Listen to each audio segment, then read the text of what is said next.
What you're about to witness will shake the very foundation of what you thought you knew about dominance in NXT.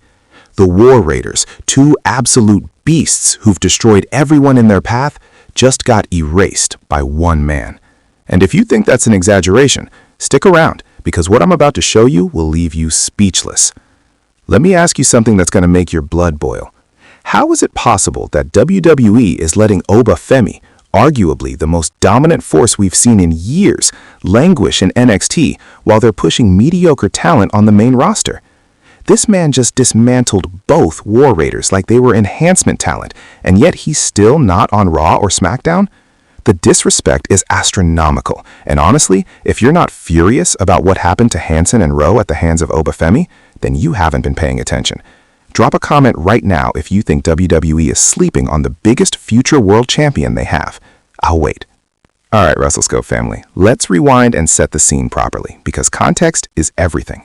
The War Raiders, Hanson and Rowe, are not your average tag team. These guys are legitimate destroyers. We're talking about former NXT tag team champions, main roster veterans, and the kind of hard-hitting bruisers who make grown men second-guess their career choices. They've battled the Usos, the New Day, and every credible team you can name. These aren't jobbers. These are warriors. So when NXT announced that the War Raiders would be confronting Oba Femi, the internet went crazy. Finally, we thought, someone who could match Femi's size, strength, and sheer presence. Two someones, actually. This was supposed to be the ultimate test, the moment where we'd see if the ruler of NXT could actually be toppled. But here's where it gets interesting, and why I need you to really pay attention. Oba Femi isn't just big, he's not just strong. This man is a phenomenon. Standing at 6'5", weighing 270 pounds of pure muscle and athleticism, Femi moves like someone half his size, but hits like a freight train. Since arriving in NXT, he's held the North American Championship for a record-breaking reign, demolished everyone put in front of him, and done it all with a level of confidence that borders on supernatural. The man doesn't just win matches, he erases opponents from memory. So picture this, NXT arena, tension so thick you could cut it with a knife. The War Raiders music hits, and Hanson and Rowe march down to the ring with one mission, to prove that Oba Femi is not untouchable. They grab the microphone, and Rowe delivers what might be the most disrespectful promo I've heard in months. Oba Femi, you've run through everyone in NXT because you haven't faced real competition. You've been fighting boys. We are men. We've conquered the main roster, we've held championships that actually matter, and tonight we're going to expose you for the overhyped pretender you really are. Chef's kiss. The disrespect was palpable, the crowd was electric, and you could see it in Oba Femi's eyes, that cold, calculated fury that tells you someone just made a career-ending mistake. Femi stood up from his throne, yes, the man literally has a throne, and walked to the ring with the kind of deliberate intensity that makes your spine tingle.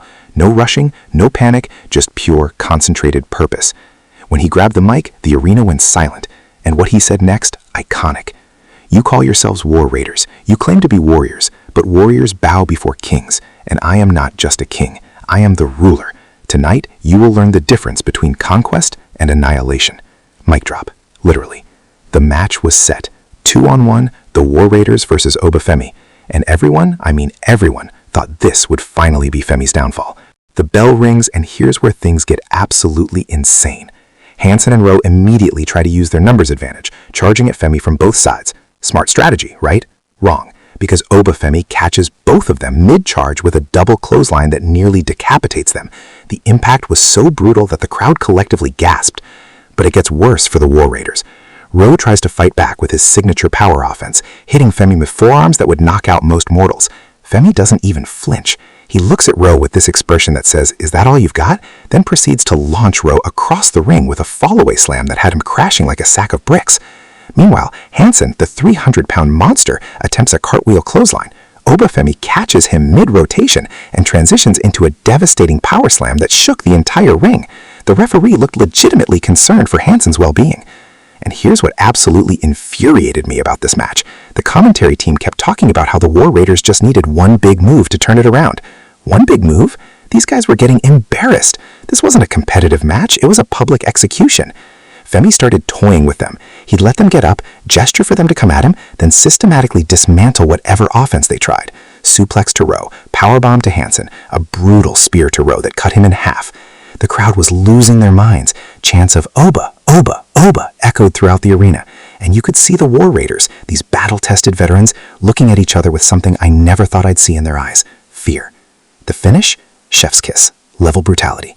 Oba Femi hosts both War Raiders up at the same time and delivers a double fallaway slam that will be replayed in highlight reels for years. Then, because apparently he's not done proving his point, he picks up Hanson, delivers his finishing move, the devastating powerbomb he calls the Fall of the Gods, and pins him for the 3 count while Rowe is still recovering outside the ring. 1 man, 2 opponents, total domination. Undisputed superiority. Now here's where we need to have a serious conversation about what this means for wrestling. The War Raiders aren't some thrown-together team. They're legitimate main roster talent who've competed at WrestleMania, who've held championships, who've been in the ring with the absolute best. And Oba Femi just made them look like they didn't belong in the same building as him. This brings me back to my original point that's going to make some of you mad. Why is this man still in NXT? Don't get me wrong, I love NXT. It's the breeding ground for future superstars. But Oba Femi isn't a future anything. He's ready right now. He's more ready than half the roster on Raw. He's more intimidating than most of the so-called monsters on SmackDown. And yet, WWE keeps him in developmental while pushing guys who can't lace his boots.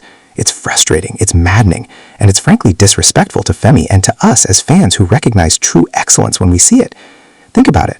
When was the last time you saw someone in WWE, and I mean anyone, completely dominate 2 credible opponents the way Femi did? Roman Reigns needed the bloodline. Brock Lesnar needed Paul Heyman's smoke and mirrors. Even Gunther, as brilliant as he is, has had competitive matches. Oba Femi just erased 2 main roster talents without breaking a sweat, and he did it with a swagger and confidence that screams world champion. Here's my prediction, and you can hold me to this. Within 2 years, Oba Femi will be WWE champion.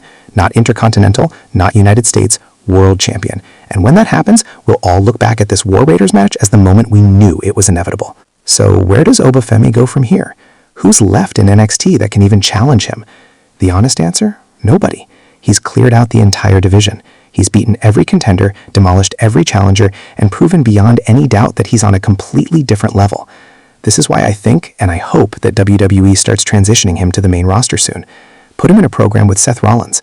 Let him face Gunther in a Clash of Titans. Give us Oba Femi versus Roman Reigns in a battle for supremacy. The opportunities are endless, and every single one of them is money. As for the War Raiders, massive respect to them for stepping up, but they just learned the hardest lesson of their careers. Never challenge a king unless you're ready to be dethroned from consciousness. Oba Femi isn't just the future of WWE, he's the present. And the sooner everyone realizes that, the better. Alright, WrestleScope family, that's my breakdown of Oba Femi's destruction of the War Raiders. If you're as blown away by this man's dominance as I am, I need to hear from you. Drop a comment below with your predictions. When will Oba Femi get called up to the main roster? What championship will he win first? And who on Raw or SmackDown could actually give him a competitive match? I'm reading every single comment, and I want to know your thoughts. If you enjoyed this breakdown and you want more hard-hitting wrestling analysis that doesn't sugarcoat anything, smash that like button. Seriously, destroy it like Oba Femi destroyed the War Raiders. And if you're not already subscribed to WrestleScope, what are you waiting for? Hit that subscribe button and turn on notifications so you never miss our breakdowns, predictions, and the realest wrestling takes on YouTube. Share this video with every wrestling fan you know who needs to understand why Oba Femi is the most dominant force in professional wrestling today.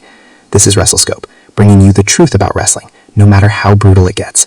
Until next time, keep watching, keep commenting, and remember, in the kingdom of NXT, there is only one ruler, Oba Femi.